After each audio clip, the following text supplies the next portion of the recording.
I will be talking about the article titled "Using Mixed Integer Programming to Reduce Label Changes in the Coors Aluminum Can Plant."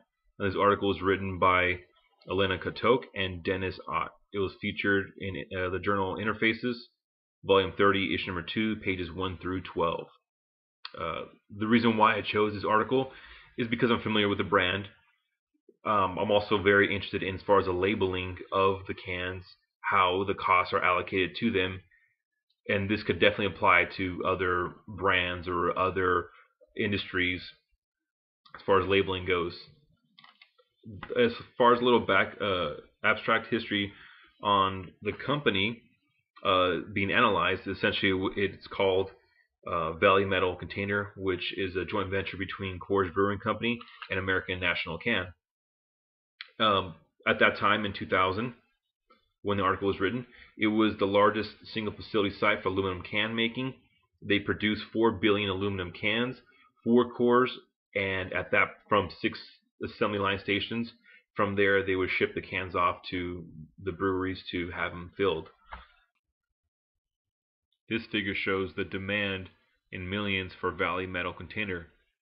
The actual demand fluctuates through winter and summer. The actual capacity is produced at the straight line with the right angles. As you can see, the winter has the low points for demand, and the peak points for demand are in the summer. Basically, Coors Brewery produce 7 different products, so they have to have a distinct label for each product.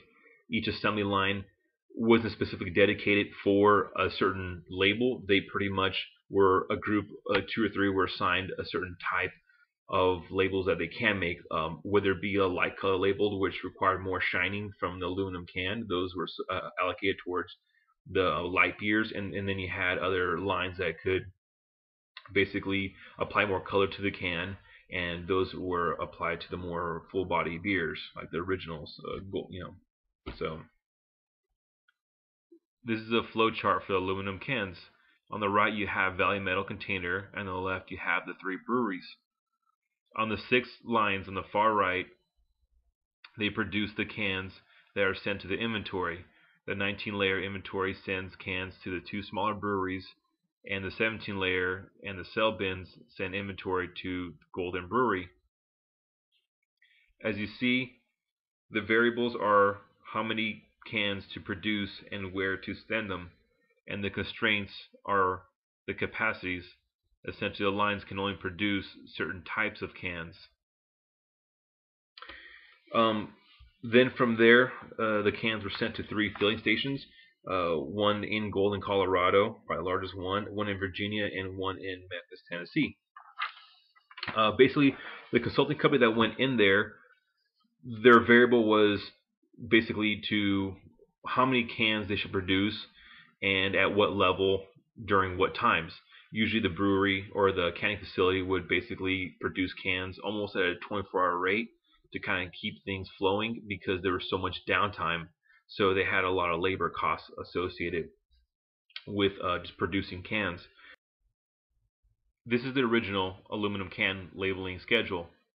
On the far left, you have the days and times. In the middle on the left, you have the schedule for the 6 lines.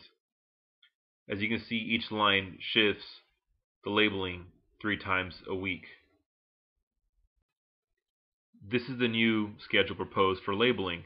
As you can see, in line 1 you have 5 different label changes. Line 3 and 4 only have 3 label changes. Lines 5 and 6 are now optimized and only produce the 1 label for Coors Light. Also on the far right, the DePaul area, which is also an inventory hold area to distribute, only holds 3 different types of beers and also is minimized to have less work in progress. By doing this, they save approximately $3,000 a week or $170,000 a year. When they had downtime, it took about an hour to change the mechanism to start making a different label in each production line. So when that happened, there was an hour of downtime, which the employees would just pretty much hang out, or I'm not sure if they had something else to do. But not to mention the per minute cost of $65. But the goal of the consultants was to minimize the cost, to save money wherever they could. Um, Also, too, there was cost in essentially every time you swapped the mechanism to change the label. You had to run about 50 or so cans to make sure the labeling was correct before it gets sent to the brewery to get filled with beer. So you had a large amount of scrap metal each time you changed the label maker. Um, the restrictions were essentially the line restrictions. Each line could not produce any type of label. They had to be spread out as far as what they could be produced, and the inventory level or demand for each type of beer, allocated as far as how much each line created. Also, too, the inventory manager, he had his own agenda. He didn't care about the cost associated with the label making. His deal was to get the cans that he needed to get out to the next facility, which is the brewery. Uh, Also, to the requirements, demand requirements. There was the fluctuation in demand, so it wasn't just like you could produce one type of can and go from there for X amount of time, or like a day or two, and have the extra cans sit. They basically couldn't have work in progress. They had to, whatever cans they made, they pretty much had to ship to the next facility. There wasn't a large storage area, as well as they couldn't store beer at the brewery. Once they got filled, it had to be sent out because of the freshness of the beer. Essentially, the scale of the problem, the labeling issue can go to any type of facility for any labeling, as long as they have a set base container and then the label around it. You could pretty much mix and match to find out which is the optimal solution to run your company. As far as more constraints, there could be different costs allocated to each can. So sometimes you may not want to produce as many cans at one time at a high cost season, opposed to another can which may cost less to produce. The difficulties building problem is the changing demand. It's hard because they created a system that worked well at that point. At every demand change, you have to change the system to kind of follow that curve. In some seasons, a light beer might be more demand than the regular full body beer, so that kind of changes. And as far as back to the story, so when they produced the cans at the cannery, they couldn't essentially, like I said, store them. They had to pretty much keep them in line. The consultant company at the time pretty much had to manually write out their formulas to figure out what is the optimum solution. Also, they had to use a couple of different statistical software to figure out the correct, basically, amount of cans that should go to be made and then processed, through to the next line. This is the proposed optimized schedule model. On the far left, you have the inputs of demand, capacity, and so forth. From there, they go to user interface spreadsheet, then to the optimization model, or GAMS. The output is the reports that produces the optimized schedule for labeling. So basically, they used statistical software or optimization software called GAMS or GAMS. Essentially, that they would put their inputs into the program, and then they would spit out the output into an Excel spreadsheet that would essentially give the optimum solution as far as what cans at what time to produce. So after analyzing the different demands and capabilities, the consulting company came up with a solution to essentially help the company save $3,000 a week, or which allocated to $170,000 a year. Now, back in 2000, even today, is still a large amount, but back in 2000, it meant more.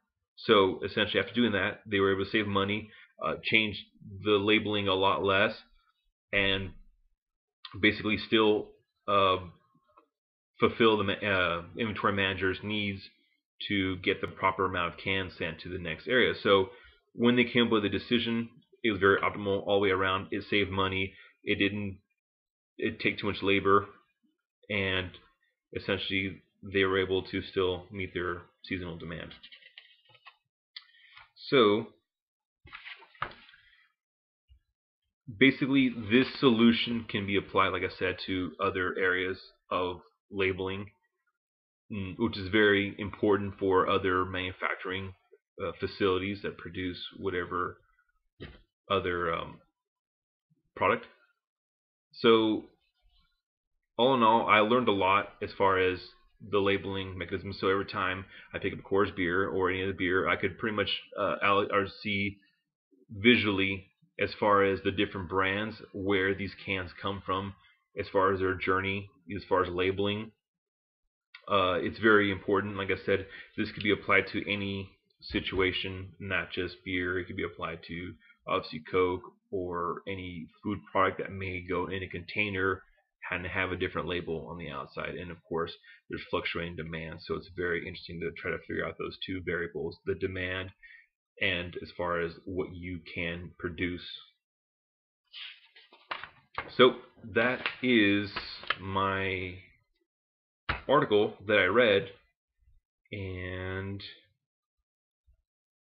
yeah, that's it. Thank you.